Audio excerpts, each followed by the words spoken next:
beaucoup plus lisible aussi que celle de ceux qu'on appelle la critique universitaire, quoi. Parlant du journalisme culturel, est-ce que le dynamisme qu'il y avait dans les années 80 est toujours en vigueur?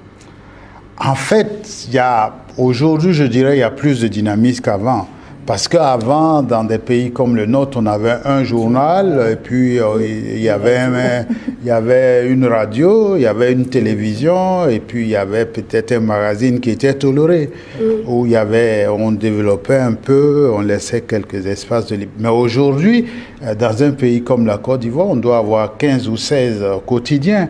Chacun a sa page culture qui est plus ou moins animée. Donc aujourd'hui, si vous prenez les centres d'art, comme ceux où nous sommes à Abidjan, il y en a une dizaine. Mais pendant longtemps, il n'y avait que l'Institut français, point barre.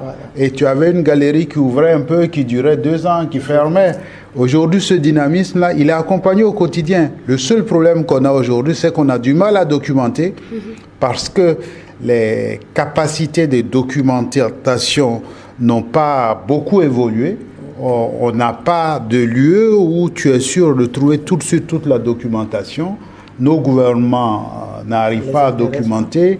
L'université n'a pas les moyens même d'acheter tous les journaux. Par exemple, ce que nous sommes en train de faire, nous, on documente. Mais nous, on va documenter ce qu'on fait, mais on ne va pas documenter ce que les voisins font. Donc, ça fait que aujourd'hui, voilà, les ressources le corpus disparaît, il est éclaté.